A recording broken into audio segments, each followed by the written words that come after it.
श्री राधे कृष्ण भगवान की। जब कन्हैया बुआ का हाथ पकड़ के जैसे ही महल में गए, सभी पांडव परिकर प्रसन्न हो गए। लेकिन एक दिन की बात है, सभी पांडव सो रहे थे और युधिष्ठिर भैया एकांत में रो रहे थे। अब भगवान तो सब कुछ जानने वाले हैं। कन्हैया युधिष्ठिर जी के पास गए, अरे भैया आप रो क्यों रहे हैं? आप तो महाभारत जैसा समर युद्ध को जीत गए, आपको राज्य मिला, आप तो चक्रवर्ती सम्राट बन गए, आपको तो खुशियां मनानी चाहिए, आप रो क्यों रहे हैं? लेकिन युधिष्ठिर जी आज भगवान से कह रहे हैं, कन्हैया भले ही हमने महाभारत जैसे समर को जीत लिया, लेकिन पहले आप बताओ कि हम खुशियां किसके साथ मनाएं? जिसके साथ खुशियां मनाना था वो तो सभी मारे गए हैं। यह युद्ध भी बहुत खतरनाक है महाराज। हारने वाला तो हारता ही है, लेकिन जीतने वाला भी बहुत कुछ खो देता है।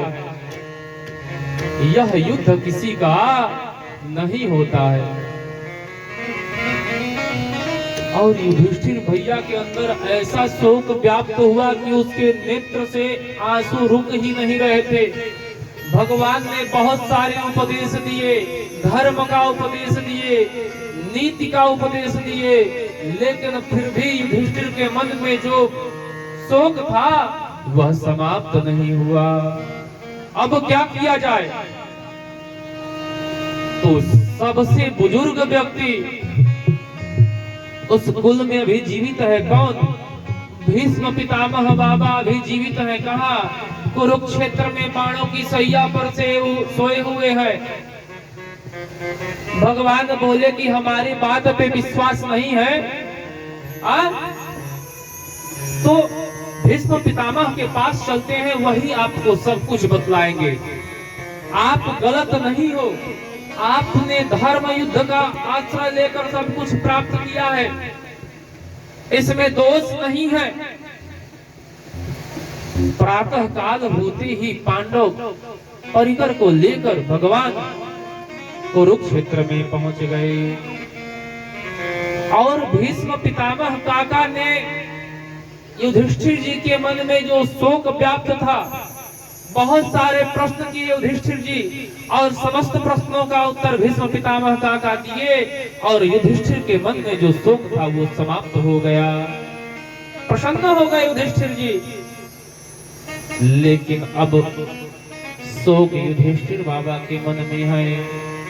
हाथ जोड़ लिए, कन्हैया तनिक एक मिनट आप यहीं पे रुको, हमारे भी प्रश्नों का कुछ जवाब आप दे दो, क्योंकि हमारे प्रश्नों का जवाब आपके सिवाय और कहीं नहीं है। भगवान मुस्कुरा रहे हैं।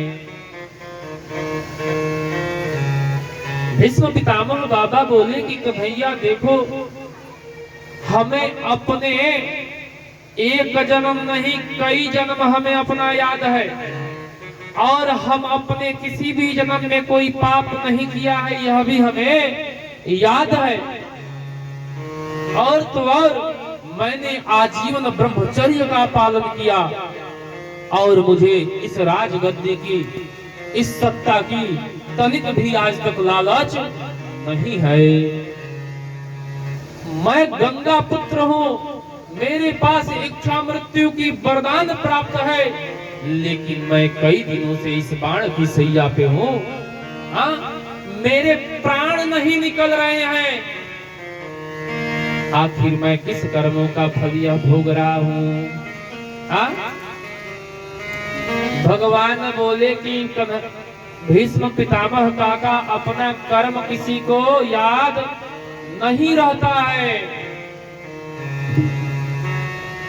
लेकिन जो भोग होता है कर्मों का ही होता है। कर्म प्रधान विश्व का कर्म प्रधान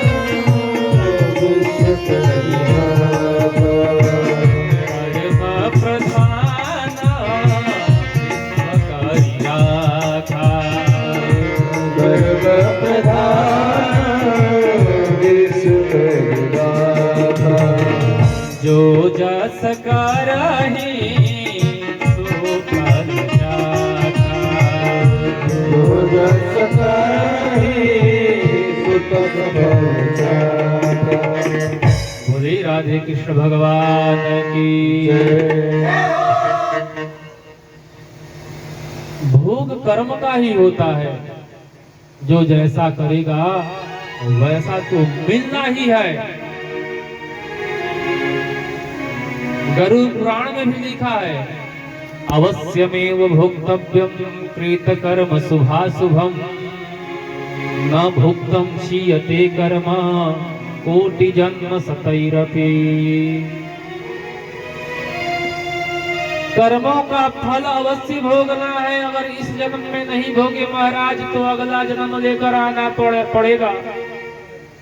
लेकिन जरूरी नहीं कि यह सुंदर स्वरूप लेकर आएंगे, मानव शरीर लेकर आएंगे, जरूरी नहीं।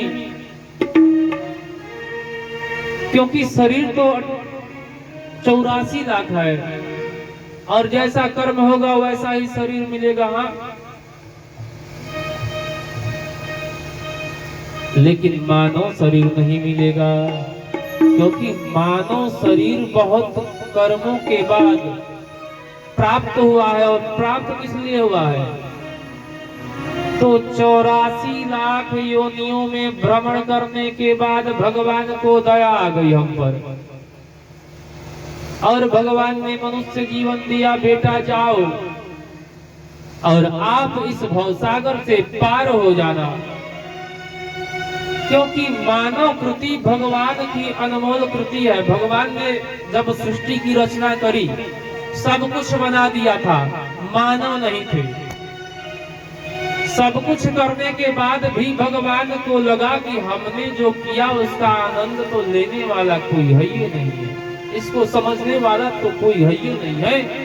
तब जाके अंत में मनुष्य को बनाया, और मनुष्य के बनते ही भगवान को आनंद आ गया। भगवान की अलौकिक कृति है यह।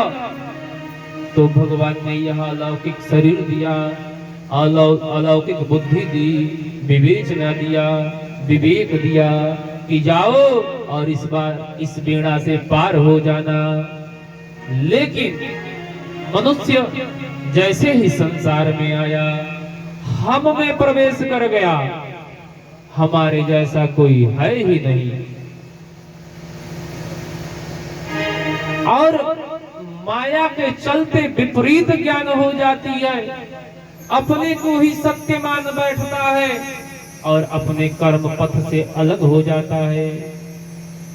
और जब कर्म अपने पथ से ही, अपने मार्ग से ही अलग हो गया तो वास्तविक स्थान पर वो कभी नहीं पहुंच पाएगा, क्योंकि पथ को उसने पहले ही छोड़ दिया है।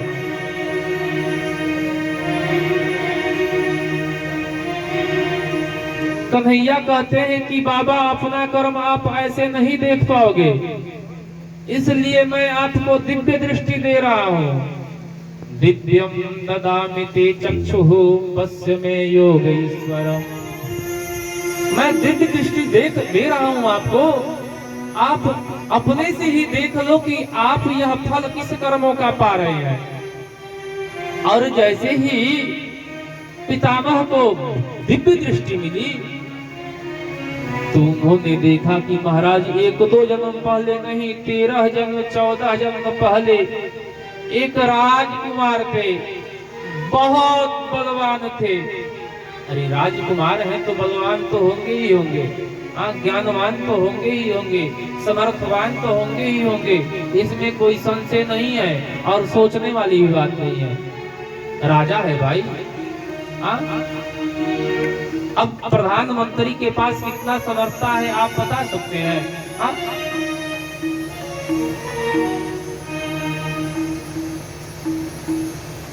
तो भीष्म पितामह काका ने देखा कि मैं शिकार करने जा रहा था, रास्ते में एक सांप का बच्चा आया।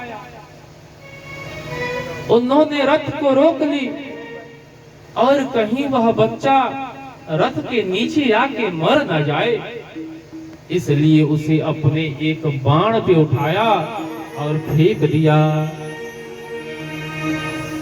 लेकिन गलती एक ही थी कि ध्यान नहीं दिए कि कहां फेंक रहे हैं, और वह सांप का बच्चा बैर का पेड़ बहुत कांटों वाला होता है महाराज,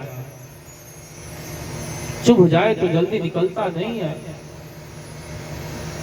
वह बच्चा उस पेड़ पे जा गिरा, और सर्प का एक लक्षण होता है, जैसे हमारा और आपका एक लक्षण होता है ना, उसी तरह सर्प का लक्षण होता है, कुछ भी स्पर्श होगा उसे लपेट लेगा, तुरंत लपेट लेगा। उस बच्चे ने भी डाली पे गिरा बैर के और उसे लपेट लिया, और महाराज जितने कांटे थे उसके शरीर में गड़ गए, और इस प्रकार वह फंस गया कि अपने आप को छुड़ा नहीं पाया, और कई दिनों तक उसमें तड़पते रहा, और अंत में उसका प्राणांत हुआ। बोले राधे कृष्ण भगवान की। बाबा समझ गए कि यह हमारे कर्मों का ही फल है, मुस्कुराने लगे, प्रणाम किए, समझ गए कि अब हमारा भी समय पूर्ण हुआ, हमें अपने धाम को जाना चाहिए। तो भगवान से प्रार्थना किए कि भगवान आप यहीं पे 2 मिनट खड़े रहो, हम आपको देखना चाहते हैं। और परमात्मा को दर्शन करते हुए भीष्म पितामह भी अपने परम धाम को चल गए। बोले राधे कृष्ण भगवान की।